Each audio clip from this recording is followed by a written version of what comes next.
अथ मन्त्रपाठः।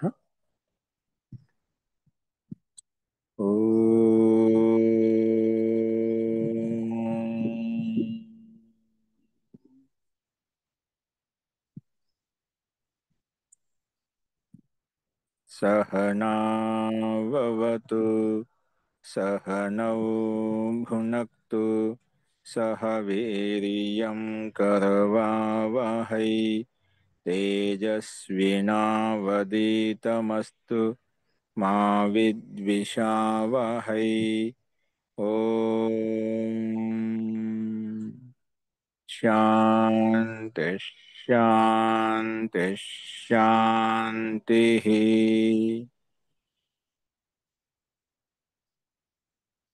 सर्वेभ्यो नमः। అందరికీ నమస్కారం అండి. మనము మీమాంసా దర్శనంలో 1వ అధ్యాయంలో 1వ పాదం చూస్తున్నాము. అందులో శబ్దం యొక్క స్వరూపం ఏంటి, అర్థం ఏంటి, అలాగే శబ్దము అర్థానికి మధ్య సంబంధం ఏంటి, ఈ విషయాన్ని మనం విచారించుకుంటున్నాము. కాబట్టి ఈ పరస్పర సంబంధ విచారణ తెలిసిన తర్వాత, చూసిన తర్వాత మనకు ఈ శబ్దాలు అనేటువంటివి అపౌరుషేయమైనటువంటివి, అంటే పరమాత్మ జ్ఞానం ద్వారా మనకు నిత్యమైనటువంటి పరమాత్మ జ్ఞానం నిత్యం. కాబట్టి శబ్ద జ్ఞానం కూడా, వేద జ్ఞానం కూడా, చోదన వాక్యాలు, బ్రాహ్మణ వాక్యాలు నిత్యమైనటువంటివి అని చెప్పి మనం ఈ విషయాన్ని ప్రస్తావించుకున్నాం. ఇక్కడ అనుపలబ్ధే అర్థే అనే లాస్ట్లో ఒక అంశాన్ని చెప్పుకున్నాము.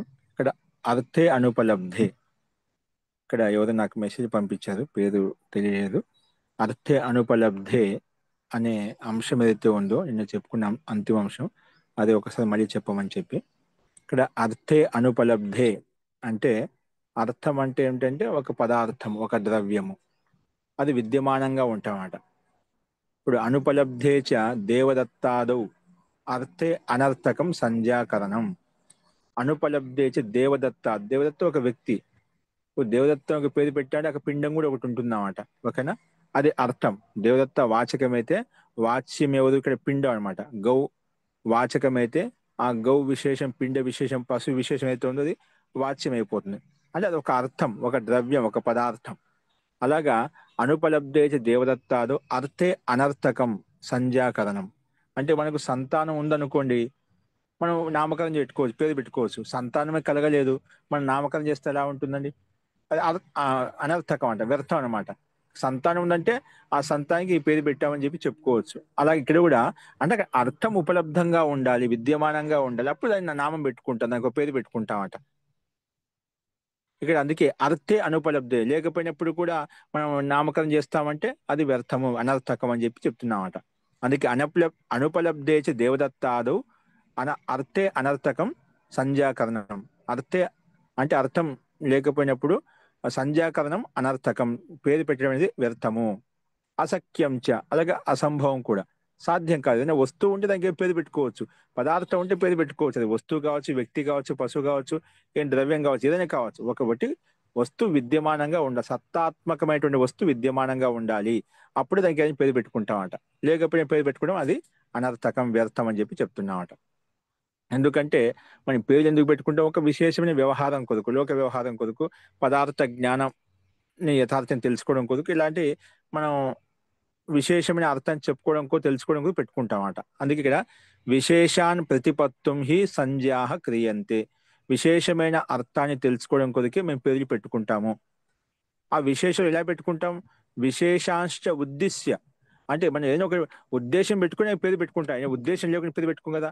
మనం ఒకటి విశేషంగా మనం పేరు పెట్టుకుంటున్నా అంటే ఏదో ఒక ఉద్దేశం ఉంటుందన్నమాట. ఉద్దేశం లేకుండా పేరు పెట్టుకుంటామండి. అంటే ఏదైనా నామకరణం చేసినా కూడా ఆ పేరుతో ఏదో ఒక ఉద్దేశం ఉంటుంది, ఒక లక్ష్యం అంటూ మనకు ఉంటుందన్నమాట. అందుకే ఆ లక్ష్యాన్ని ఉద్దేశించుకొని ఏదైనా నామకరణం పేరు పెట్టుకుంటాము. మనం ఆ వస్తువు, ఆ పదార్థంతో ఏ లక్ష్యం లేకపోతే, ఏ ప్రయోజనం లేకపోతే మనం పెట్టుకుంటామా? ప్రయోజనం ఖచ్చితంగా ఉంటుందన్నమాట. అది అందరికీ లేకపోవచ్చు. ఎవరికైతే ఆ 10 శబ్దాన్ని ఉపయోగించుకున్నా, ఆ వస్తువుని, ఆ పదార్థాన్ని ఉపయోగించుకున్నా వాళ్ళకు ఉండొచ్చు. ఖచ్చితంగా ఉద్దేశం ఉంటుందన్నమాట. అందుకే విశేషాంశ ఉద్దిశ్య సంజ్ఞాః క్రియంతే. విశేషాన్ని ప్రతిపత్తం అంటే విశేషమైన అర్థాన్ని తెలుసుకోవడం కొరికే మనం ఒక విశేషాన్ని ఉద్దేశించుకొని పదార్థాన్ని ఉద్దేశించుకొని మనం నామకరణం చేస్తాం, పేర్లు పెట్టుకుంటాము. తద్ విశేషేషు అధ్యాయమానేషు ఉభయం అనవక్లిప్తం. ఆ రెండు విశేషాలు తెలియనప్పుడు అవి నామకరణం వ్యర్థం, అంటే ఒక వస్తువు లేదా ఆ పదార్థం లేదా నామకరణం కూడా వ్యర్థం అయిపోతుంది అన్నమాట. అందుకే తద్ విశేషేషు అధ్యాయమానేషు, అక్కడ ఆ పదార్థం ఆ వస్తువు పెట్టి విశేషత అంటూ మనకు తెలియడం లేదు. అటువంటిప్పుడు అది అనవక్లిప్తం అంటే వ్యర్థం, అనావశ్యకం అనమాట, ఉపయోగం అంటూ ఉండదు అనమాట. అందుకే అక్కడ అర్థం ఉపలబ్ధం లేనప్పుడు నామకరణం కూడా వ్యర్థం అన్నట్టుగా ఇక్కడ పైన చెప్పిన వాక్యాన్ని ఇక్కడ చెప్పారన్నమాట.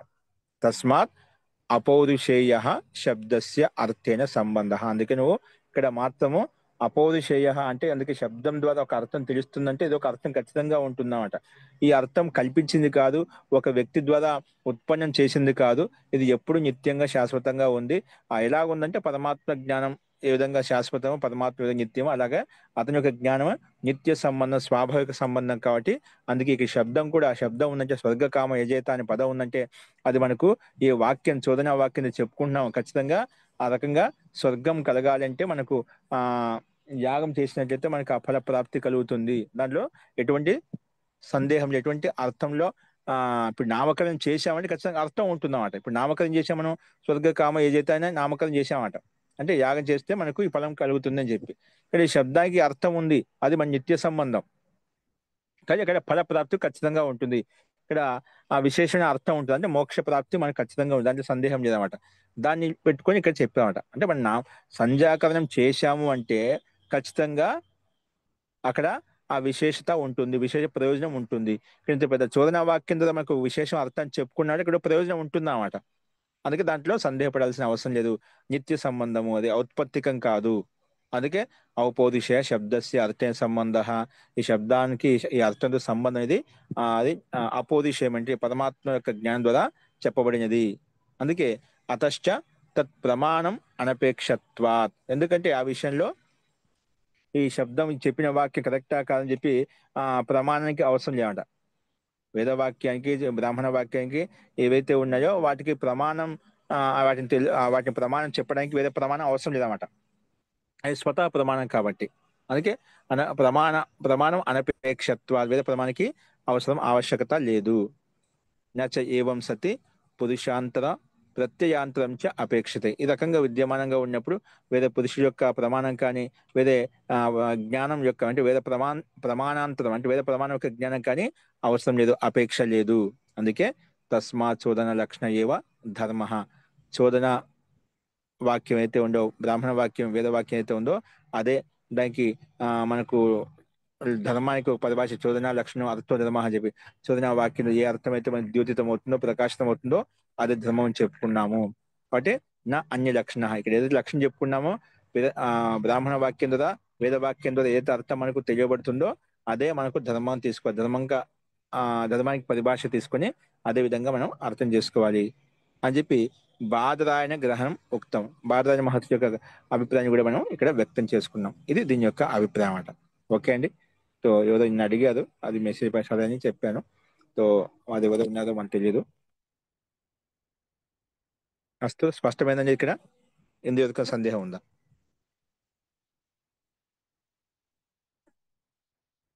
కాబట్టి ముఖ్య ఉద్దేశం అంటే మనకు అర్థమైంది ఏంటి? మహోదయ.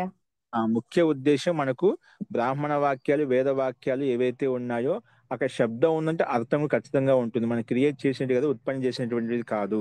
అది ఖచ్చితంగా అర్థం ఉందంటే ఖచ్చితంగా కూడా అనర్థకంగా ఉండదు అన్నమాట. పూర్వపక్షం అనర్థకం, అర్థం లేనప్పుడు ఒక నువ్వు శబ్దకరణ నామకరణం ఎందుకు చేస్తావు, సంతానం లేనప్పుడు నామకరణం చేస్తావు అంటే అన్నట్టుగా అడుగుతున్నామట. లేదంటే ఇక్కడ శబ్దం ఉందంటే దాని యొక్క అర్థం కూడా నిత్య సంబంధము ఖచ్చితంగా ఉంటుంది. ఇప్పుడు స్వర్గకామ ఏజేత అని చెప్పామంటే స్వర్గం కలుగుతుందంటే యాగం చేయాలి, యాగం చేస్తే నీకు స్వర్గం కలుగుతుంది. కాబట్టి ఖచ్చితంగా నీకు ఇక్కడ వాక్యార్థం ఉందని ఖచ్చితంగా అర్థం కూడా విద్యమానంగా ఉంటుంది, దాంట్లో సందేహం పడాల్సిన అవసరం లేదు. అందుకే చోదన లక్షణ అర్థో ధర్మ ఏదో పరిభాష చెప్పినో అది యథార్థమైంది, నిత్య సంబంధంతో యుక్తమైంది అని ప్రబలంగా సిద్ధాంతి రకం చెప్పాడు. అంటే పూర్వపక్షి అర్థం ఉపలబ్ధం లేదు కదా, ధర్మము నువ్వు ఎప్పుడో యాగం చేస్తే నీకు ఆ యాగం చేసినప్పుడు ఆ ఫలప్రాప్తి ఉండేది కదా, తర్వాత చెప్తాడు. ఇక్కడ మనం ఇప్పుడు చెప్పుకుందాం ఆ ఫలప్రాప్తి కలగలేదు కదా మనకు. అంటే యాగం చేసినప్పుడు కర్మ చేసినప్పుడు ఆ ఫలప్రాప్తి లేదు. అటువంటిప్పుడు ఎలా చెప్పగలుగుతాం ఇక్కడ ఈ కర్మకు ఈ ఫలము, ఈ పదముకు ఈ ఫలానికి ఈ కర్మ అని చెప్పి అనేటివి పూర్వపక్షి ఆక్షేపించాడు. లేదండి, ఖచ్చితంగా ఒక విశేష అర్థం మనం చెప్పుకుంటున్నామంటే, శబ్దం చెప్తుందంటే ఆ అర్థం ఖచ్చితంగా ఉంటుంది. అది మనకు అపోదిశయ వాక్యం. అపోదిశయ వాక్యం నిత్యమైన శాశ్వతం. ఈ విషయం నువ్వు కూడా స్వీకరిస్తున్నావట. పరమాత్మ నిత్యమైనటువంటి వాడు. ఇది పరమాత్మ యొక్క జ్ఞానమే వేదము కాబట్టి అది నిత్యమైనది. కాబట్టి మనకు నిత్య సంబంధం, స్వాభావిక సంబంధం ఉంది కాబట్టి మనం స్వీకరించాలి అని భారతీయ మహర్షి కూడా మనకు చెప్తున్నారు అన్నమాట. అది ఆ విషయాన్ని మనం ప్రస్తావించుకున్నాం. ఇప్పుడు ఇదే సందర్భాన్ని ఆరాధన చేసుకుని మనకు ఒకటి పూర్వంలో చెప్పుకున్నామండి. ఏం చెప్పుకున్నాం? ఔత్పత్తికస్తు అని చెప్పుకున్న సూత్రం గుర్తుందా? రెండో సూత్రంలో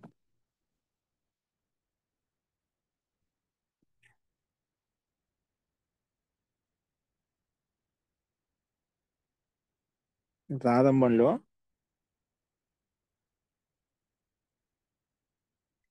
ఐదో సూత్రం చెప్పుకున్నది. ఈ సూత్రానికి మొత్తం వ్యాఖ్య చెప్పుకున్నది. రెండోది అది. ఔత్పత్తికస్తు శబ్దే శబ్దస్య అర్థేన సంబంధ తస్య జ్ఞానం ఉపదేశ అవ్యతిరేకశ్చ.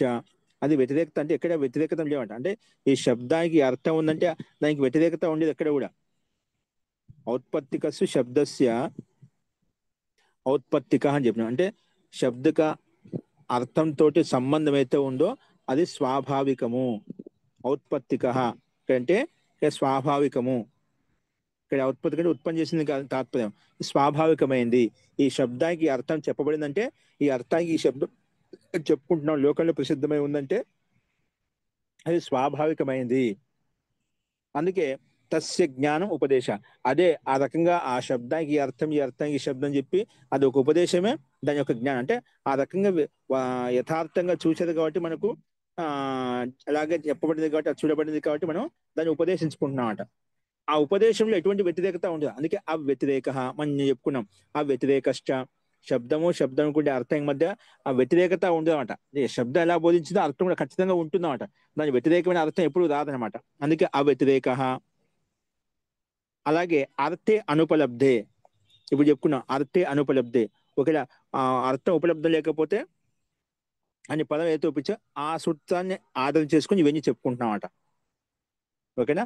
అర్థే అనుపలబ్ధి అంటే అర్థం విద్యమానంగా లేకపోయినట్లయితే మనకు అర్థం విద్యమానంగా లేకపోయినట్లయితే మనకు ఎలా తెలుస్తుంది అంటే అర్థం విద్యమానంగా ఉంటే తెలుస్తుంది అన్నప్పుడు దానికి సమాధానంగా అక్కడ అర్థం అనుపలబ్ధం కానీ అర్థం లేనంత మాత్రం మనకు ఇది లేదని చెప్పనీకి లేదు.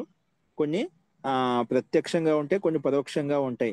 కానీ శబ్దం ఒక అర్థాన్ని బోధిస్తుంది ఖచ్చితంగా. దానికి నిత్య సంబంధం కాబట్టి ఇక్కడ కూడా మనకు ఆ ఇలాంటి కర్మ చేసినట్లయితే నీకు ఇలాంటి ఫల ప్రాప్తి కలుగుతుంది. మనకు శబ్దం చెప్తుంటే ఆ శబ్దానికి ఏదైతే అర్థం ఉందో అర్థం ప్రకారంగా మనకు అది ఫలం ప్రాప్తి కలుగుతుంది.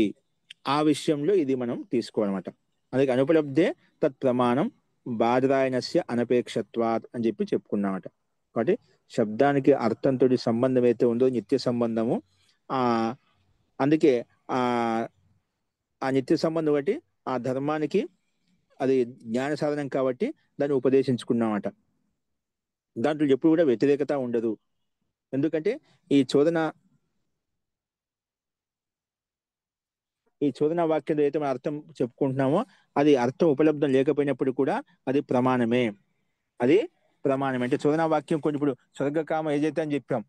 స్వర్గకామ ఏజైతే అనే వాక్యం అయితే ఉందో అది మన ఫలప్రాప్తి ప్రత్యక్షంగా లేదు, ఇంద్రియ గోచరం కాదు, అయినప్పుడు ప్రమాణం. ఎందుకంటే చోదన వాక్యం అంటే బ్రాహ్మణ వాక్యం, వేద వాక్యం కాబట్టి అది ప్రమాణంగా తీసుకోవాలి. అక్కడ శబ్దం ఉందంటే అర్థం ఖచ్చితంగా శబ్దానికి అర్థం నిత్య సంబంధం కాబట్టి ఖచ్చితంగా మోక్ష ప్రాప్తి కూడా చెప్పిన విధంగానే అక్కడ అలాగే ఉంటుంది అనే ఆ ఉద్దేశంతో మనం అది ప్రమాణం. అక్కడ ఆ వేద ప్రమాణం ద్వారా మనకు నిరూపించాలని చెప్పాల్సిన అవసరం లేదు. వేదవాక్యం అంటే స్వతः ప్రమాణము. ఆ ఉద్దేశంతో ఆ సందర్భంలో ఇవన్నీ చెప్పుకుంటూ వస్తున్నాం రకరకాలుగా. ఇప్పుడు ఆ 5వ సూత్రానికి ఇవన్నీ వ్యాఖ్య రకరకాలు చెప్పుకుంటూ వస్తున్నామండి. ఓకేనా? ఇప్పుడు చూడండి మళ్ళా చిత్ర ఆక్షేప పరిహార. ఇప్పుడు మనం చెప్పు చిత్రయ ఏదైతే పశువుకి కామన ఉన్నట్లయితే చిత్ర యాగం చేయాలి. ఒక యాగ విశేషం అనమాట అది. ఇప్పుడు స్వర్గం కావాలి అంటే వాళ్ళు స్వర్గ కామ ఏదైతే యాగం చేసినట్లయితే నీకు స్వర్గం కలుగుతుంది. అలాగే అలా ఒక్కొక్క కామన కొరకు ఒక్కొక్క యాగం ఉండేది అన్నమాట. ఇప్పుడు ఉన్నాయి కానీ అవి అంతం అయిపోయాయి అనుకోండి, అంటే అవి పరిపాటి వికృతం అయిపోయింది, చెప్పేవాళ్ళు లేదు, చేసేవాళ్ళు లేదు అనమాట. అస్తు తో చిత్రయ యజేత స్వర్గ కామ, రాజ్యకామో యజేత, రాజ్యకి కామన ఉన్నట్లు కూడా యాగం చేసేవాళ్ళు. అట్లా ఒక్కొక్కరికి ఒక కామన బట్టి వాళ్ళకు యాగం చేసేవాళ్ళు. రూపం కావాలంటే ఒక రూపాన్ని అందంగా ఆకర్షణీయంగా చేయాలంటే కూడా వాళ్ళకి యాగాలు చేసేవాళ్ళు. అంటే దాంట్లో ఉన్న ఔషధాలు ఉంటాయి, ఔషధాలు సేవించడం వల్ల అలాగే అన్ని రకాలుగా వాళ్ళకు ఏది కావాలంటే అది సిద్ధించేవాళ్ళు అనమాట. ఆ, అలాగా ఎవరికి ఏ కామన ఉంటుందో ఆ కామనను పూర్తి చేసుకునేవాళ్ళు. సరే, ఇక్కడ ఈ సందర్భంలో చిత్ర ఆక్షేప పరిహార, చిత్రయాగం విషయంలో ఏదైతే ఆక్షేపాలు దానికి పరిహారం నివారణ ఇక్కడ ఆ, ఈ దృష్టాంతం ద్వారా మనకు తెలుస్తుందన్నమాట. ఇది కూడా ఔత్పత్తికస్తు అని చెప్పి ప్రయోగం చెప్పుకునేదా, దాన్ని ఆధారం చేసుకుని ఈ ప్రసంగాన్ని తీసుకోబడింది అన్నమాట. అక్కడ ఏం చెప్పుకున్నాం, చిత్రయ యజేత పశుకామ, అంటే పశువునికి కామన ఉన్నటువంటి వ్యక్తి చిత్ర యాగం చేయాలి. ఆ విషయాన్ని ఆధారం చేసుకుని ఇక్కడ ఆ విషయాన్ని తీసుకోబడింది. అదంటే చూద్దాం. అత యదుక్తం, పూర్వపక్షం ముందు చెప్పామట. ఓకేనా, ఆ విషయం చెప్తున్నామట. నేను ముందు చెప్పానండి. ఏం చెప్తాను, సిద్ధాంతికి అంటున్నాడు అనిమిత్తం శబ్ద.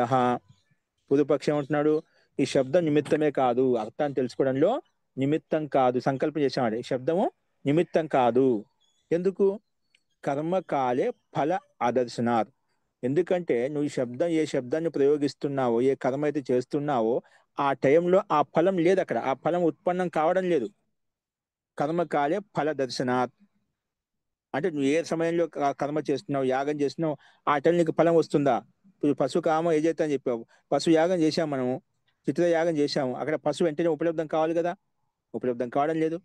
అంటే శబ్దం ద్వారా నువ్వు చెప్తున్నావు, కానీ వెంటనే ఫలప్రాప్తి ఉందా మనకు, లేదన్నమాట. అందుకే కర్మకాలి, ఎప్పుడైతే కర్మ చేస్తున్నావు, ఎప్పుడైతే శబ్దాన్ని ఉచ్చరిస్తున్నావు, అంటే ఎప్పుడైతే ఆ శబ్దం ద్వారా ఒక కర్మ చేశావో అప్పుడు వెంటనే ఫలప్రాప్తి కలగడం లేదు. అందుకే ఈ శబ్దం నిమిత్తం కాదు అని పూర్వపక్షి యొక్క అభిప్రాయం, సిద్ధాంతం, సంకల్పం. ఎందుకంటే కర్మకాలి అంటే యజ్ఞం చేసినప్పుడు, యాగం చేసినప్పుడు ఆ ఫల ప్రాప్తి కలగడం, వెంటనే యాగం అయిపోయింది, మనకు ఫలం కలుగుతుందా, పశువు వస్తుందా, యా ఆ, అలాగే యాగం చేసాం వెంటనే మనకు స్వర్గం కలుగుతుందా, కలగడం లేదన్నమాట. అందుకే అది మనసులో పెట్టుకొని, ప్రత్యక్షాన్ని మనసులో పెట్టుకొని పూర్వపక్ష ఆక్షేపిస్తున్నాడు. ఇంకేమంటున్నాడు, కాలాంతరేచ కర్మ అభావాత్ ప్రమాణం నాస్తి ఇది. అలాగే కాలాంతరేచ కర్మ అభావ, కాలాంతరంలో నువ్వు కర్మ చేశాం, కాలాంతరంలో కూడా కర్మ ఉండదు కదా. కాలాంతరేచ కర్మ అభావం, తర్వాత కాలంలో వస్తుందంటే అక్కడ కర్మ అభావాత్, నువ్వు కాలాంతరం అంటున్నావు, తర్వాత వస్తుందంటే భవిష్యత్తు కూడా ఉన్నావు అనుకో, అప్పుడు భవిష్యత్తులో ఎప్పుడో ఫలప్రాప్తి కలుగుతుంది, అక్కడ కర్మ ఉండదు కదా. కర్మ ఇక్కడ నష్టం అయిపోయింది, యాగం చేసి ఇక్కడ నష్టం అయిపోయింది, తర్వాత వస్తుందంటే అప్పుడు కర్మ ఉండదు.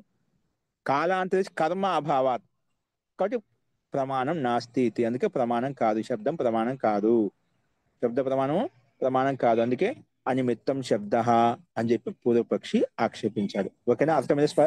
పూర్వపక్షి యొక్క ఆక్షేపణ అర్థం కాదు మనకు, అర్థమైందంటే మిగతా మనం సమాధానం ఎలాగైనా అర్థం చేసుకోవచ్చు. ఆక్షేపణ అర్థమైనందుకు శబ్దం నిమిత్తం కాదు. ఎందుకు కాదు, శబ్దం అర్థం. ఎప్పుడైతే కర్మ చేసినావు అప్పుడు ఫలప్రాప్తి లేదు. ఏదైనా భవిష్యత్ కాలంలో వస్తుందంటే నువ్వు భవిష్యత్ కాలంలో ఎప్పుడు చేసినా అప్పుడు కర్మ ఉండాలి కదా, అక్కడ అప్పుడు కర్మ లేదనమాట. ఫలం వచ్చింది అనుకున్నాము, అక్కడ కర్మ లేదే. ఎప్పుడు కర్మ ఉమ్. ఇస్తే వెంటనే ఫలం ఉండాలి.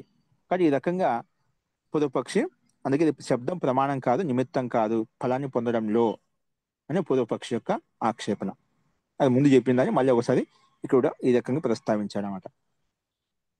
ఇప్పుడు తదుచ్యతే, దానికి సమానం చెప్తున్నాడు. సిద్ధాంతం ఏం చెప్తున్నాడు, తదుచ్యతే నా స్యాత్ ప్రమాణం. సరే, నువ్వు అంటున్న ప్రమాణం కాదంటే ప్రమాణం కాకపోని అలాగనుకుందాం. కానీ ఇది పంచైవ ప్రమా ప్రమాణాన్ని అభవిష్యన్. ఒకసారి నువ్వు అనుకునే అలాగా అనుకుందాం, కానీ ఎప్పుడది ప్రమాణాలు కేవలం మనకు ఐదే అనుకున్నట్లయితే నువ్వు అలా సందేహం వస్తుందన్నమాట. ఈ 5 ప్రమాణాలే కాదు మనకు. నాస్యాత్ ప్రమాణం అంటున్నావు, నిమిత్తం శబ్దం నిమిత్తం కాదు, ప్రమాణం కాదు అంటున్నావు కదా, ప్రమాణం నాస్తితి అంటున్నావు కదా. సరే, నాస్యాత్ ప్రమాణం, సరే అనుకుందాం కాసేపు, నువ్వు నీలాగే నువ్వు చెప్పినప్పుడు అనుకుందాం. కానీ ఇది పంచైవ ప్రమాణాన్ని అభవిష్యని, కేవలం 5 ప్రమాణాలు మాత్రం ఉన్నట్లయితే నువ్వు చెప్పినట్టు అలా అనుకోవచ్చు. కానీ 5 ప్రమాణాలు కాదు, 6వ ప్రమాణం కూడా ఉంది మనకు. ఏంటి, పంచైవ ప్రమాణం, 3వ సంఖ్య ఇచ్చాయి కింద. సంఖ్య ఇక్కడ 3వ సంఖ్య లేదు ఇక్కడ, ఇక్కడ బ్రాకెట్లు ఇచ్చా చూడండి కింద మనకు. పంచైవ ప్రమాణం ప్రత్యక్షము, అనుమానము, ఉపమానము, అర్థాపత్తి, అభావం. ఐదే ఉన్నాయి ఇక్కడ. ఓకేనా? ఒకవేళ నువ్వు పంచైవ ప్రమాణాన్ని అభవిష్యను, ఒకవేళ 5 ప్రమాణాలు ఉన్నట్లయితే నువ్వు చెప్పినట్లుగా అలా అనుకోవచ్చు. కానీ ఇక్కడ అన్య ప్రమాణాలు కాదు, కేవలం 5 కాదు ప్రమాణాలు. ఎందుకంటే ఏన ఏన హి ప్రమేయతే తత్తత్ ప్రమాణం. దేని దేని ద్వారా ఏదైతే మనం తెలుసుకుంటే అది ప్రమాణమే. నువ్వు నువ్వు ప్రమాణం 5 కదా, 5 ఇట్లా 5 ప్రమాణాల ద్వారా నువ్వు మనం వర్తించడం లేదు, ఇక్కడ యుక్తి సంగతం కాదని నువ్వు అనుకుంటున్నావు. అది కాదు ప్రమాణం అంటే. ఏన ఏన హి ప్రమేయతే తత్తత్ ప్రమాణం. దేని దేని ద్వారా అయితే వస్తువు పదార్థం ఏవైతే తెలుసుకుంటున్నామో అది ప్రతి ఒక్కటి కూడా ప్రమాణమే మనకు. అంటే ప్రత్యక్షం నిమిత్తం అవుతుంది అన్నమాట. అందుకే కేవలం పంచ ప్రమాణాలే కాదు. నువ్వు అనుకుంటావు నీ దృష్టిలో 5 ప్రమాణాలే ఉన్నాయని చెప్పి నువ్వు దోషారోపణ చేస్తున్నావు. వీళ్ళు 5 ప్రమాణాలు కాదు. ఏన ఏన హి ప్రమేయతే తత్తత్ ప్రమాణం. దేని దేని ద్వారా అయితే మనకు వస్తువు పదార్థం తెలుసుకోగలుగుతున్నామో అది ప్రమాణము. ఆ రకంగా శబ్దేనాపి ప్రమేయతే, శబ్దం ద్వారా కూడా మనకు తెలుసుకుంటున్నాం. ఆ రకంగా శబ్దం ద్వారా కూడా మనకు ఒక అర్థం అర్థం ప్రకాశింపబడుతుంది, అర్థం తెలుసుకోగలుగుతున్నామట. అందుకే శబ్దేనాపి ప్రమేయతే, శబ్దం ద్వారా కూడా మనకు ప్రమాణం, శబ్దం ద్వారా కూడా మనకు వస్తువు యొక్క పదార్థం యొక్క విలువను తెలుసుకుంటున్నామట. అందుకే అది కూడా ప్రమాణమే. అందుకే శబ్దేనాపి ప్రమేయతే, శబ్దం ద్వారా కూడా మనం తెలుసుకోగలుగుతున్నాం కాబట్టి అది కూడా ప్రమాణమే. తతః శబ్దోపి ప్రమాణం. అందుకే అందువల్లనే శబ్దోపి ప్రమాణం, శబ్దం కూడా ప్రమాణమే. ఎలాగంటే యథైవ ప్రత్యక్షం, ప్రత్యక్షం ద్వారా ప్రమాణం ద్వారా మనం ఏ విధంగా తెలుసుకుంటున్నామో అది ఈ ఇంద్రియార్థ ఉత్పన్నం జ్ఞానం, ఇంద్రియము అర్థం ద్వారా ఉత్పన్నమైన జ్ఞానం అయితే ప్రత్యక్షం చెప్పుకునేదా. ఇంద్రియాలు అర్థాన్ని ఇంద్రియంకు సంయోగం కలిగింది కాబట్టి ఇంద్రియార్థ సన్నికర్షోత్పన్నం జ్ఞానం ప్రత్యక్షం చెప్పుకున్నాం. అలాగే మనం ప్రత్యక్షంగా ప్రమాణం ద్వారా తెలుస్తున్నామట. అందుకే యథైవ ప్రత్యక్షం, ప్రత్యక్ష ప్రమాణం ఏ రకంగా చూస్తున్నామో అట్లా దేని దేని ద్వారా ఏదైతే మనం తెలుసుకుంటున్నామో అది ప్రమాణమే. పంచైవ ప్రమాణాలు 5 ప్రమాణాలే కాదు, అట్లా ప్రమాణానికి అనేక నిమిత్తాలు ఉన్నాయి అని చెప్పి ఆ రకంగా శబ్దం కూడా ప్రమాణమే అని చెప్పి సిద్ధాంతి ఈ రకంగా సమానం చెప్పాడు. అస్తు. అప్పుడు మళ్ళీ తర్వాత ఉండే నచ ప్రమాణేన అవగతం ప్రమాణాంతరేణ అవగతం ఇత్యేతావత అనవగతం నా భవతి. నాకు సంబంధం నా భవతికి చెప్తున్నాం. కేవలం ప్రమాణేన అవగతం అంటే ప్రమాణం ద్వారా మేము అర్థం చేసుకోగలుగుతాం, ప్రమాణం ద్వారా తెలుస్తుంది. లేదా ప్రమాణాంతరేణ అనవగతం, ప్రమాణాంతరం ద్వారా మనకు తెలియడం లేదు. ఇది ఏతావత అనవగతం నా భవతి. ఇంత మాత్రం చేత ఇప్పుడు ప్రమాణం ద్వారా తెలుస్తుంది, ప్రమాణం ద్వారా వేరే ప్రమాణం తెలియడం లేదు. ఇంత మాత్రం చేత నువ్వు ఇది లేదని చెప్పి చెప్పనీకి లేదన్నమాట. ఇది ఏతావత అనవగతం భవతి, ఇంత మాత్రం చేసి నాకు అర్థం కాలేదు, అవగతం కాడని చెప్పి చెప్పనిక లేదు, అలా చెప్పకూడదు అనమాట. కొన్ని మనకు ప్రత్యక్షం ద్వారా ప్రత్యక్షం అవుతాయి, కొన్ని పరోక్షంగా ప్రత్యక్షం అవుతాయి, కొన్ని కాలాంతరంలో ప్రత్యక్షం అవుతాయి. నువ్వు తాత్కాలికంగా వెంటనే కనిపించలేదని చెప్పి వెంటనే ఇది ప్రమాణం కాదు అని చెప్పడము, ఇది శబ్దం నిమిత్తం కాదని చెప్పడము ఏ మాత్రము ఉచితం కాదు. అందుకే ఇది ఏతావత అనవగతం నా భవతి, నాకు సంబంధం ఇక్కడ కలుపుకున్నాం అని చెప్పి సిద్ధాంతి ఈ రకంగా పూర్వపక్షికి చెప్తున్నాడు. అలాగే నచ ఏవం శ్రూయతే, ఈ రకంగా కూడా మనం మేము చెప్పడం సిద్ధాంతం ఏమంటే మేము ఈ రకంగా చెప్పడం లేదు. ఏం చెప్పాము? కర్మ చేసిన వెంటనే నీకు ఫలం వస్తుంది, కర్మ ఇట్లా అయిపోయింది వెంటనే నీకు ఫలప్రాప్తి. పశుకామ ఏజేత, నీకు యాగం చేసా వెంటనే పశు ప్రాప్తి నీకు కలిగింది, వెంటనే స్వర్గకామ ఏజేత, స్వర్గం చేసా వెంటనే నీకు కలిగింది. అలా మీకు చెప్పడం లేదు. కర్మ చేస్తే ఫలం ప్రాప్తి కలుగుతుంది అంతే చెప్తున్నాం. కానీ నువ్వు దానికి ఎన్నో ఊహించుకొని లేనిపోని కల్పించుకున్నట్లయితే అది వ్యక్తి దోషం అయిపోతుంది, కానీ వాక్య దోషం కాదు ఇది. అందుకే నాచ ఏమని శ్రూయతే, మేము ఇలా చెప్పడం లేదు, ఇలా వినిపించడం లేదు. ఏమని? కృతే కర్మని తావతైవ ఫలం భవతి. కృతే కర్మ చేస్తే తావతైవ ఫలం భవతి, ఇంత మాత్రం చేస్తే ఫలం అవుతుంది, ఇంత చేస్తే ఫలం కలుగుతుంది, ఇంత చేయకుండా ఈ రకంగా చేస్తే ఫలం కలుగుతుంది అని చెప్పి చెప్పడం అనమాట. అంటే ఇలాగా ఉండాలని చెప్పి చెప్పడం లేదు. ఒక విధి విధానం చెప్పాం. ఏం చెప్పాము? కృతే కర్మని తావతా ఏవ ఫలం భవతి. అంటే కృతే కర్మని అంటే కర్మ చేసిన వెంటనే, కృతే కర్మ తావతేవ ఫలం అవుతాయి అంటే ఈ కర్మ చేయడం, ఇంత కర్మ చేయడం వల్ల ఈ ఫలం కలుగుతుంది అని మేము చెప్పడం లేదు. కృతే కర్మ తావతేవ ఫలం భవతి, అంత మాత్రం చేత ఈ కర్మ మాత్రం చేత ఫలం కలుగుతుంది చెప్పడం లేదు. అలాగే ఈ కర్మ చేసిన వెంటనే నీకు ఈ కాలాంతంలో కలుగుతుంది అని కూడా చెప్పడం లేదు. ఏం చెప్పాము? కింటు కర్మణః ఫలం ప్రాప్యతే, ఇది మాత్రం చెప్పాం. కర్మ ద్వారా ఫల ప్రాప్తి కలుగుతుంది. కొన్ని ప్రత్యక్షంగా ఉంటాయి, కొన్ని పరోక్షంగా కాలంతో లభించేటి ఉంటాయి. అంతవరకు మన వాక్యం అది తీసుకోవాలి. కానీ ఇది వెంటనే ఫలం కలగాలి కదా, కర్మ ఉన్నప్పుడే నీకు ఫలప్రాప్తి ఉండాలి, ఫలప్రాప్తి ఉన్నప్పుడు కర్మ కూడా ఉండాలి, అవన్నీ అక్కడ చెప్పదు. వాక్యం ద్వారా అవన్నీ అర్థాపత్తి పూర్వకంగా నువ్వు తీసుకున్నావు. కానీ అలా ఇక్కడ ఈ వాక్యం ద్వారా, మేము చెప్పిన వాక్యం ద్వారా కలగడం లేదు. ఏం చెప్పాము? కర్మణ ఫలం ప్రాప్యతే, కర్మ ద్వారా ఫల ప్రాప్తి కలుగుతుంది. ఈ కర్మ చేస్తే ఈ పశువులు లభిస్తాయి, ఈ కర్మ చేస్తే నీకు మోక్షం లభిస్తుంది, ఈ కర్మ చేస్తే నీకు ధనం లభిస్తుంది, ఈ కర్మ చేస్తే నీకు రాజ్యం లభిస్తుంది. అలాగా మనకు కేవలం ఆ విధి వాక్యం చెప్పాం, ఇలా అని చెప్పలేదు.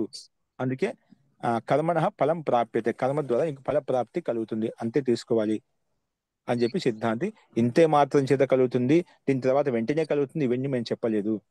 ఆ వాక్యార్థం కాదు. అందుకే చెప్పాం కదా మన ప్రారంభంలో, వాక్యానికి లోకంలో ఏదైనా అర్థం తీసుకోబడుతుందో అది తీసుకోవాలి. లేనిపోయి మనం వాక్యాంతరం చేసి అర్థాపత్తి దాకా ఊహించుకొని ఇవన్నీ చేయకూడదు అని చెప్పినాం. ఎక్కడ సంగతి యుక్తంగా ఉందో సతి సంభవే, ఎంతవరకు సంభావన ఉంటుందో అంతవరకు మనం వాక్యార్థం తీసుకోవాలి. లేనిపోయి కల్పించి తీసుకోకూడదు. విభక్తి పరిణామం చేసి, వాక్య పరిణామం చేసి, ఓకేనా, ఇవన్నీ తీసుకోకూడదు అనమాట. కల్పించుకొని తీసుకోకూడదు. పొదుపక్షి ఇక్కడ కల్పించి అని భిన్న రకాలుగా ఎన్ని రకాలుగా ఆలోచించగలుగుతా అన్ని రకాలుగా అనే ఆక్షేపం చేస్తున్నామట. అది ఉచితం కాదు. తర్వాత యచ్చ కాలాంతరే ఫలస్య అన్యత్ ప్రత్యక్షం కారణం ప్రత్యక్ష కారణం అస్తి ఇది. అంటే కాలాంతరే ఫలస్య అన్యత్ ప్రత్యక్ష కారణం అస్తి. ఇప్పుడు కాలాంతరంలో ఫలస్య ఫలప్రాప్తికి కాలాంతర ఫలస్య అన్యత్ ప్రత్యక్ష కారణం అస్తి ఇది. ఇప్పుడు కాలాంతరంలో ప్రత్యక్ష అన్య కారణం ఉంటుందన్నమాట. కాలాంతరంలో మనకి అయితే మనకు కారణం ఉపలబ్ధం అవుతుంది, అయితే ఫలప్రాప్తి కలుగుతుందో అక్కడ కారణం భిన్నంగా ఉంటుంది. న ఏష దోష తచ్చ ఏవహి తత్ర కారణం శబ్దశ్చ ఇది. ఇక్కడ ఎందుకంటే మనకి ఫలప్రాప్తి కలిగిందంటే, నీకు ఈ అదృష్టం కలిగిందంటే అక్కడ ఎన్నో పూర్వంలో చేసిన దాన ధర్మాది పుణ్య ఫలం చేత నీకు ఈ ఈ ఫల ప్రాప్తి కలిగింది. అలా దానికి ఎన్నో కారణాలు భిన్నంగా ఉంటాయన్నమాట. అందుకే కాలాంతరంలో ఫలస్య అన్యత్ ప్రత్యక్ష కారణం అస్తి ఇది. అక్కడ అన్యత్ కారణం ఉంటే మనకు ఫలప్రాప్తి కలిగిన విశేషంగా ఉంటున్నామంటే, బాగా ఉంటుందంటే అది పుణ్యఫలం అది మనకు ఉదయించిందన్నమాట. పుణ్యఫలం మనకు లభించింది కాబట్టి అవన్నీ మనకు ప్రత్యక్షంగా ఫలప్రాప్తి అనుభవిస్తున్నాము. అక్కడ కారణాలు అనేకంగా ఉంటాయన్నమాట. అదే ఉండాల్సిన అవసరం లేదన్నమాట. న ఏష దోష, అందుకే ఇది దోషం కాదు. అంటే పూర్వపక్షంలో ఒకేలా కాలాంతరం దీనికి ప్రత్యక్షం భిన్నంగా ఉండొచ్చు అంటే నా ఏష దోష తచ్చయేవ హి తత్ర కారణం శబ్దశ్చ ఇది. అంటే ఈ ఈ ఫలానికి ఇది కారణం, ఈ కారణం చేత ఈ ఫలప్రాప్తి కలిగిందని చెప్పి అక్కడ మనము ఆ చెప్పడానికి ఇది లేదనమాట. అంటే అక్కడ ఎన్నో కారణాలు ఉండొచ్చు, నువ్వు చేసిన కర్మ అనేకంగా ఉన్నాయి కాబట్టి ఈ కర్మకు భిన్న కర్మకు భిన్న ఫలప్రాప్తి ఉండొచ్చు అనమాట. అందుకే ఇది ఆ రకంగా ఇదే విత్తం అని చెప్పి చెప్పనికి కాదు, కానీ కర్మ చేసావు, కర్మకు ఫలితం అయితే కనిపిస్తుంది. అందుకే నా ఏష దోష తచ్చేవహి తత్ర కారణం శబ్దశ్చ ఇది. అక్కడ ఆ కర్మకు ఆ ఫల ప్రాప్తికి అది కారణం ఉంటుంది. ఎత్తు ప్రత్యక్ష విరుద్ధం వచనం ఉపన్యస్తం. ఎక్కడైతే ప్రత్యక్ష విరుద్ధంగా వచ్చిన ఉపన్యాసం చేశామంటే, ఉపదేశించాము అంటే ఏదైతే ప్రత్యక్ష ప్రమాణయుక్తంగా మనకి ఫలప్రాప్తి విషయాలు చెప్పుకున్నామో దానికి ఏదైతే విరుద్ధంగా వచ్చిన ఉపన్యసించుకున్నాము అంటే ఉపదేశించుకున్నాము.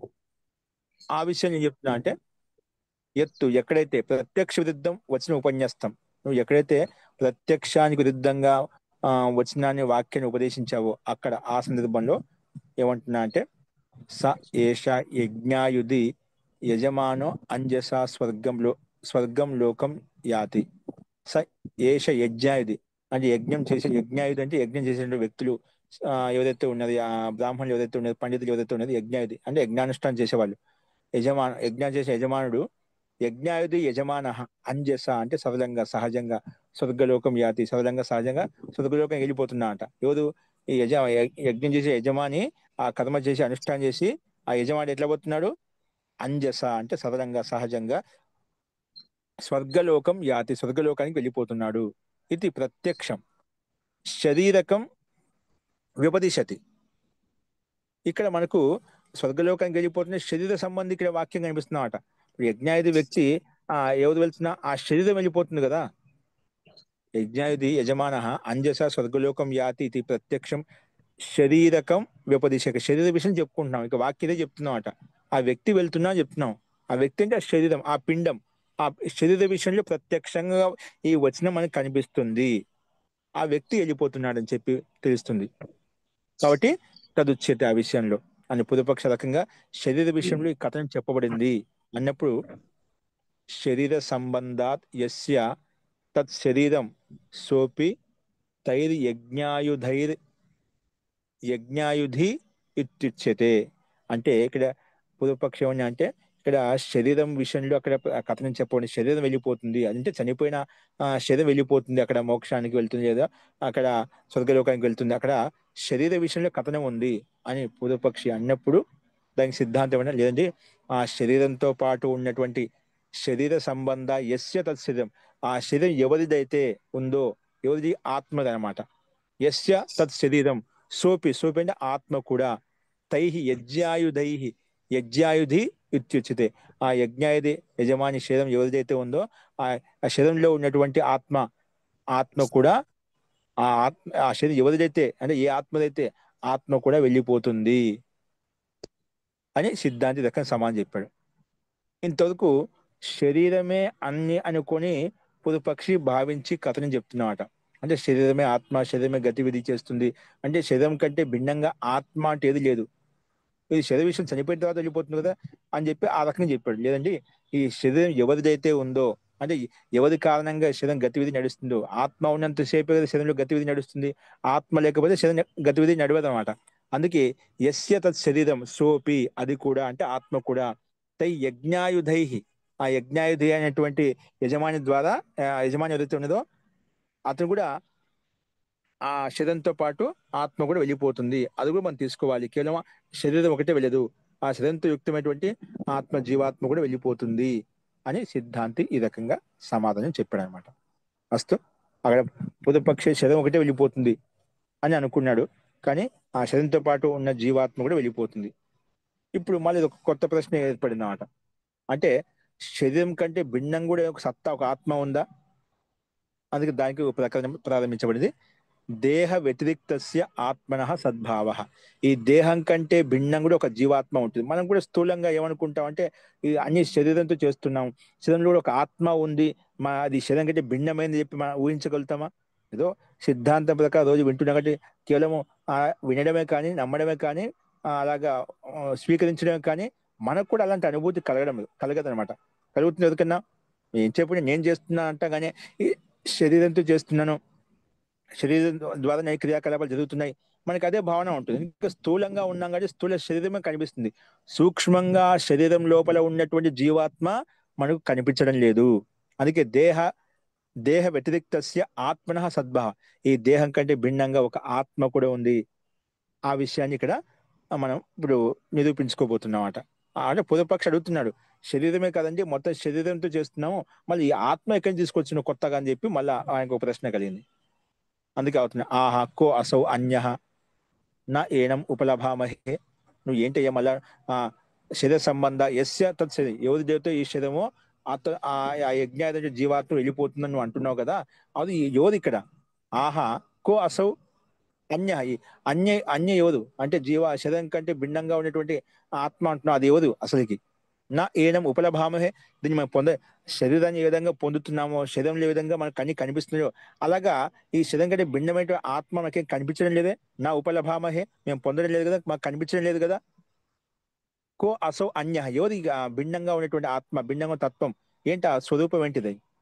నా ఏనం ఉపలభావం, మేమైతే పొందడం లేదు, నువ్వు ఎలా అంటున్నావు ఆ మాట అని పూర్వపక్షి మళ్ళీ అడిగాడు అనమాట. నువ్వు కొత్త విషయం తీసుకొచ్చావు, మళ్ళా శరీరం ప్రత్యక్షంగా ఉన్నదాన్ని వదిలిపెట్టి పరోక్షంగా లేని దాన్ని ఊహించుకుంటావు ఎందుకు అని పూర్వపక్షి అడుగుతుంది. శరీరం అన్ని చేస్తుంది, శరీరమే నష్టం అయిపోతుంది, నువ్వు అది కాకుండా దానికంటే లోపల ఒక తత్వం ఉంది, ఆత్మతత్వం ఉంది, అది కూడా వెళ్ళిపోతుంది అంటున్నావు, అది మేము పొందడం లేదు, అది కనిపించడం లేదు మాకు. అందుకే అప్పుడు అలా అడిగినప్పుడు, మేము పొందడం లేదు అడిగినప్పుడు ఆ సిద్ధాంతం ఏమంటున్నా అంటే, ప్రాణాదిభి ఏనం ఉపలభామహే, మనం ప్రాణం తీసుకుంటున్నాం అంటే, ప్రాణం అంటే శ్వాస ప్రశ్వాస తీసుకుంటున్నాం, వదులుతున్నాం, ఆ శ్వాస ప్రశ్వాస కారణంగానే అన్ని గతివిధి మనం నడుస్తున్నాయి.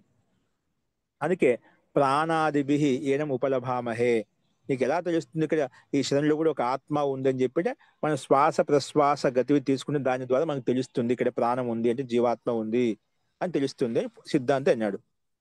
యో అసౌ ప్రాణితి అపానితి ఉచ్ఛ్వసితి నిమిషతి ఇత్యాది చేష్టితవాన్. సో అత్ర శరీరే యజ్ఞాయుధి ఇది. అప్పుడు ఎలా ఉందని ఇక్కడ తెలుస్తుంది, మనకి ఎలా తెలుస్తుంది ఈ శరీరం కంటే భిన్నంగా ఒక ఆత్మ ఉంది ఎలా తెలుస్తుందంటే దానికి ఇంకా దాన్ని స్పష్టంగా ఓపెన్ చేసి చెప్పాడు. యు అసౌ ప్రాణితి అంటే ఏదో ప్రాణం తీసుకుంటుందో, అపానితి వదులుతుందో, ఉచ్ఛ్వసితి అలాగా తీసుకుంటుందో అంటే దీర్ఘంగా, అది నిమిషతి కళ్ళు మనం తెలుస్తున్నాం మూసుకుంటున్నాం ఇవన్నీ చేస్తున్నాం అంటే కళ్ళలో గతివిధిగా కనిపిస్తున్నాం అట. ఇటువంటి మన శరీరంలో ఏవైతే చేష్ట చేస్తున్నామో పంచ కర్మేంద్రియాలతో పంచ జ్ఞానేంద్రియాలతో ఇవన్నీ చేష్టలు చేస్తున్నాం కదా, సంకల్పబద్ధంగా మనకి ఏది కావాలో చేస్తున్నాం.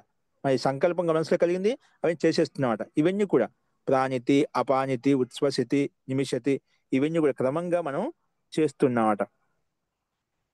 అంటే మనకి ఇక్కడ ఏంటంటే ప్రాణక్రియ అంటే మనకు శ్వాస ప్రశ్వాస క్రియ గతివి జండుస్తున్నాం, అపాన క్రియ జండుస్తున్నాం, ఉచ్ఛ్వాస క్రియ తీసుకునే వదిలి మేము చేస్తున్నామట. అదే కళ్ళు రెప్పలు కొట్టడం చేస్తున్నామట. సహజంగా కంటి రెప్పలు కొడుతూ ఉంటామట, అవి మనం కొట్టాలనుకుంటామా, నువ్వు అలా ఉన్నా కూడా ఆడ కొట్టుకుంటామట. అది ఒక ప్రక్రియ, విధి విధానం. ఇవన్నీ ఆత్మ ఉన్నంత వరకే లోపల ఇవన్నీ జరుగుతూ ఉంటాయి ఆ భావం చెప్తున్నామట. అందుకే ఎటువంటి క్రియలు ఏవైతే చేస్తున్నాడో అక్కడ ఆత్మ ఉంది, శరీరం కంటే భిన్నమైన ఒక తత్వం ఉంది అని చెప్పి తెలుసుకుంటాం. లోపల నాడి కొట్టుకుంటుంది, దాన్ని బట్టి మనం ప్రాణం ఉందని తెలుసుకుంటూ ఉంటామట. ఇవన్నీ క్రియల ద్వారా, ఈ చేష్ట ద్వారా, జీవాత్మ పిండంతో చేసే క్రియాకలాపాల ద్వారా ఇక్కడ శరీరం కంటే భిన్నంగా ఆత్మ ఉంది అని తెలుస్తుంది. అదే ఆ జీవాత్మ, అదే మనకు ఆత్మ అని చెప్పి చెప్పుకుంటాం. సో అత్ర శరీరే యజ్ఞాయుధి ఇది. అదే ఈ శరీరం లోపల ఉన్నటువంటి యజ్ఞాయుధి అంటే యజమానుడు అంటే ఆత్మత్వమే అన్ని. ఆ జ్ఞానము అనుభూతి అనేది ఆ జీవాత్మకి, యజ్ఞాయుధి అయిన జీవాత్మకి అనుభూతి కలుగుతూ ఉంటుంది అని చెప్పి సిద్ధాంతి ఈ రకంగా సమాధానం చెప్పాడు. కాబట్టి మన శరీరం కంటే భిన్నంగా ఆత్మ ఉందని ఎలా తెలుస్తుంది, మన శరీరంలో జరిగేటువంటి క్రియాకలాపాలను బట్టి ఇక్కడ ఆత్మ ఉందని చెప్పి తెలుసుకుంటాం. అది ఆత్మ లేకపోతే శ్వాస ప్రశ్వాస నడవదు, కళ్ళతో చూడలేము, చేతులు పైకి లేపలేము, ఇవన్నీ ఏం చేయలేము అన్నమాట. పంచ కర్మేంద్రియాలు పంచ జ్ఞాన కర్మ చేయగలుగుతామా? మనం చనిపోయినప్పుడు బాడీ మొత్తం ఇక్కడే ఉంటుంది, పంచ కర్మేంద్రియాలు ఉంటాయి, పంచ జ్ఞానేంద్రియాలు ఉంటాయి, శరీరం ఇక్కడే ఉంటుంది, కళ్ళు ఇక్కడే ఉంటాయి, చూస్తామా వింటామా? ఏం చేయలేం. నిజంగా శరీరమే ఆత్మ అయినట్లయితే చనిపోయిన తర్వాత శరీరం ఇక్కడే ఉంటుంది కొంతకాలం వరకు, అవన్నీ కనిపించవే. ఆత్మ ఉన్నంత వరకు ఇవన్నీ గతివిధిగా ఉంటాయి, ఆత్మ లేనప్పుడు ఉండేవాడు. దీన్ని బట్టి శరీరం కంటే భిన్నంగా ఒక ఆత్మ ఉందని చెప్పి తెలుస్తుంది. అందుకే ఆ రకంగా సిద్ధాంతి ఇవన్నీ క్రియలు జరుగుతున్నాయి, చేష్ట జరుగుతుందంటే అక్కడ ఆత్మ ఉంది, దేహం కంటే భిన్నంగా, ఈ శరీరం కంటే భిన్నంగా ఒక ఆత్మతత్వం ఉందని చెప్పి తీసుకోవాలి అన్నట్టుగా పూర్వపక్ష సిద్ధాంతి సమానం చెప్పాడు. మళ్ళీ ఏమంటున్నా నన్ను శరీరమేవ ప్రాణితి అపానితి ఇవన్నీ చేస్తుంది కదా. మళ్ళీ పూర్వపక్ష ఏదండి నువ్వు అలా చెప్తావు, ఇది శరీరంలోని ఇవన్నీ క్రియ, ఇప్పుడు ప్రాణము అపానము ఇవన్నీ శరీరం లోపల జరుగుతున్నాయి కదా, నువ్వు మరి భిన్నంగా ఎక్కడ కనిపిస్తుంది మనకి ఆత్మ అంటున్నాను. నన్ను శరీరమేవ ప్రాణితి అపానితి ఇవన్నీ క్రియాకలాపాలు శరీరంలో జరుగుతున్నాయి, శ్వాస ప్రశ్వాస కావచ్చు, గతివిధి కావచ్చు, మనకు ఏదైతే చేష్టలు చేస్తున్నామో ఇవన్నీ శరీరంలోనే జరుగుతున్నాయి, దీన్ని భిన్నంగా ఆత్మ అంటూ ఏది లేదు అని అడిగినప్పుడు నువ్వు చెప్పడం యుక్తి సంగతం కాదు. ఎందుకంటే ప్రాణాదయ శరీర గుణ విధర్మాణ, శరీర గుణ విధర్మాణ.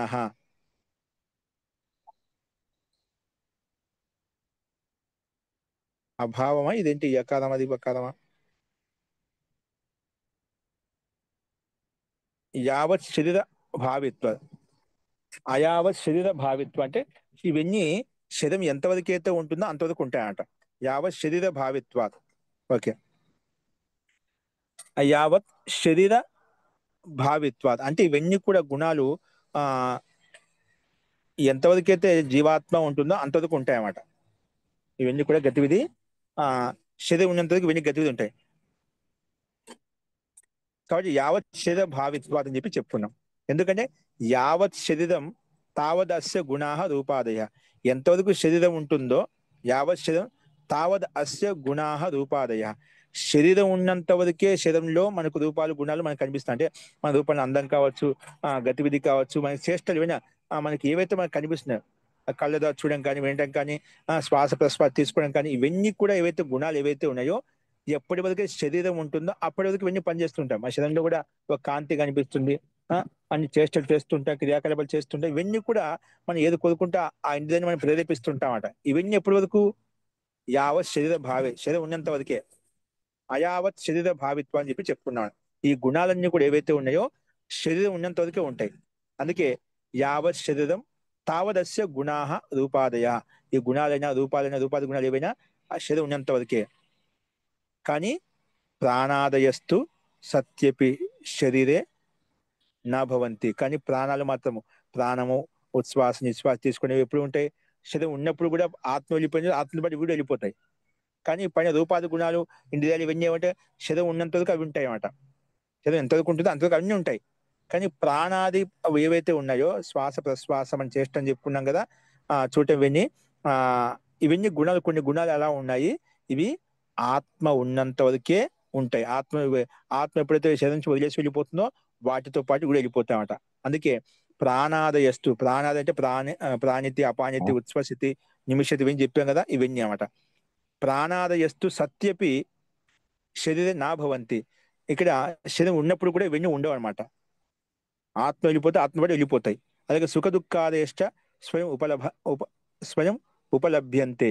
అలాగే సుఖ దుఃఖాలు కూడా మనకి ఏవైతే ఉన్నాయో ఇవి ఆత్మ ఉన్నంతగా సుఖ దుఃఖానుభూతి కలుగుతుంది. ఇప్పుడు శరీరం ఇక్కడే పడి ఉంది, మనకి అక్కడ మనకి ఎంత ఇబ్బంది కలిగించి ఎంత పీడ కలిగించింది, దానికి సుఖ దుఃఖానుభూతి కలుగుతుందా? ఆ జీవాత్మ ఉన్నప్పుడే సుఖానుభూతి దుఃఖానుభూతి కలుగుతున్నాడు. పిండం ఇలాగే ఉంది, మనకు ఐసీయూలో పెట్టేసి మనం చనిపోయే శరీరాన్ని మనకి ఎన్ని రకాల పీడ కలిగించినా కూడా ఏం అనుభూతి ఉండదు అన్నమాట. అనుభూతి ఎప్పుడు ఉంటుంది? ఈ జీవాత్మ ప్రాణాది క్రియాకలాపాలు చేస్తున్నటువంటి జీవాత్మ లోపల ఉన్నప్పుడే సుఖ దుఃఖాది అనుభూతి కూడా స్వయంగా ఆ అనుభూతిని పొందగలుగుతాం అన్నమాట. అలాగే సుఖాదయశ్చ స్వయం ఉపలభ్యంతే, అవి కూడా ఉపలబ్ధం అవుతాయి అన్నమాట. కానీ రూపాదయ ఇవ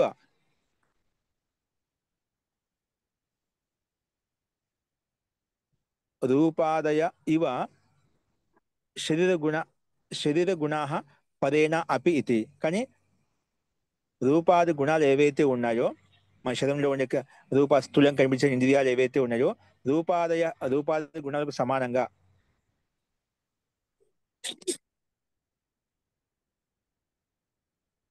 పదేనా అపి ఇవి మనకు భిన్నంగా కూడా ఉంటాయన్నమాట. అంటే శరీరం ఉన్నంత వరకు మనకు అలా కనిపిస్తాయి, కానీ శరీరం నష్టమయ్యే కొద్దీ కూడా మనకు వికారం ఉత్పన్నం కలుగుతూ ఉంటాయన్నమాట. అందుకే ఇక్కడ మనకు అదే విషయం, రూపాదికి సమానంగా శరీర గుణ పదేన అపీతి. అంటే వేరే ఇంద్రియముల ద్వారా వేరే గుణాల ద్వారా ఇవన్నీ శరీర గుణాలు ఏవైతే ఉన్నాయో మనకు భిన్నంగా కూడా ఉంటాయి.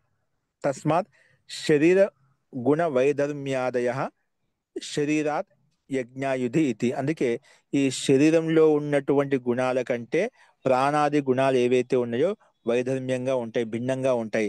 అవి శరీరంతో ఆత్మతో పాటు శ్వాస ప్రశ్వాస గతివిధి ఏవైతే ఉన్నాయో అవి జీవాత్మతో పాటు వెళ్ళిపోతాయి. కానీ రూపాది గుణాలు ఏవైతే ఉన్నాయో అవి ఇక్కడే ఉంటాయి. శరీరం ఉన్నంత వరకు ఇవన్నీ ఇక్కడే రూపాది గుణాలు ఇక్కడే ఉంటాయి. అందుకే వాటికి వీటికి వైషమ్యత ఉంది, విపరీతత ఉందన్నమాట. అందుకే శరీరాత్ యజ్ఞాయుతి అన్య. శరీరం కంటే యజ్ఞాయుతి జీవాత్మ భిన్నమైనటువంటిది. కాబట్టి శరీరం కంటే భిన్నమైన ఒక తత్వం ఆత్మతత్వం ఉంది. ఆత్మతత్వం కూడా నువ్వు కర్మతో పాటు శరీరం వెళ్ళిపోయినప్పుడు జీవాత్మ వెళ్ళిపోతుంది, అది కూడా మనం తీసుకోవాలి అని చెప్పి సిద్ధాంతి ఈ రకంగా సమానం చెప్పాడు. తస్మా శరీర గుణ వైధర్మ్యాత్ అన్య. శరీరంలో ఉండే గుణధర్మాల కంటే శ్వాస ప్రశ్వాస యొక్క ధర్మాలు ఏవైతే ఉన్న గుణాలు అయితే అవి భిన్నమైనటువంటివి అన్నమాట. ఈ శరీరాది గుణాలు ఏవైతే ఉన్నాయో రూపాది గుణాలు శరీరం ఉన్నంత వరకు ఉంటాయి. కానీ ప్రాణ ఉచ్ఛ్వాస నిశ్వాస అనేది ఆ జీవాత్మ ఉన్నంత వరకు ప్రాణం కదులుతూ ఉంటుంది, జీవాత్మ వెళ్ళిపోగానే ప్రాణం వెళ్ళిపోతుంది. అందుకే అన్య శరీరాత్ యజ్ఞాయుధి ఇది. అందుకే శరీరం కంటే భిన్నమైంది ఈ ఆత్మ అని చెప్పి మనకు అర్థం చేసుకోవాలి అని చెప్పి సిద్ధాంతి రకంగా సమాధానం చెప్పాడనమాట. అస్తు స్పష్టమైందా? ఇప్పుడు శరీరం దేహం కంటే భిన్నమైన ఒక జీవాత్మ ఉంది అని చెప్పి సిద్ధాంతి ఒక యుక్తిపూర్వకంగా ప్రస్తావించాడనమాట. అస్తు జీవాత్మ వేరు, ఈ శరీరం వేరనే తత్వం మనకు తెలియాలి ఇక్కడ. ఓకేనా? ఇది స్పష్టమైందని అందరికీ?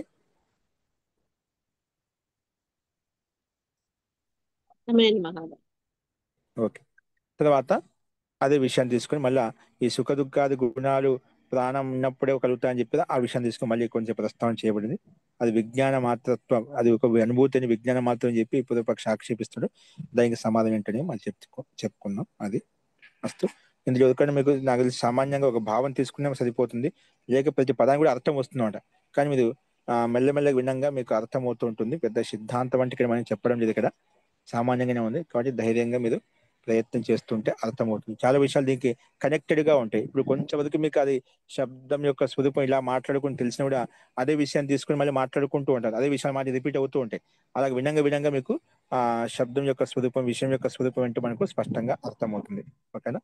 ఇక్కడ కేవలం అతిరిక్తమైనటువంటి జీవాత్మ తత్వం ఉందని చెప్పి ఇక్కడ ఈ సందర్భంలో మనం ప్రస్తావించుకున్నాం. ఫస్ట్ మిగిలిన అంశాన్ని రేపు చూద్దాం. అస్తు మంత్రపాఠ.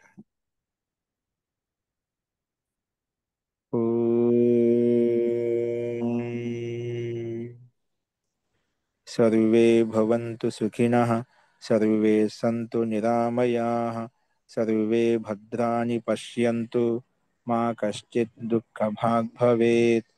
ఓం శాంతి శాంతి శాంతి.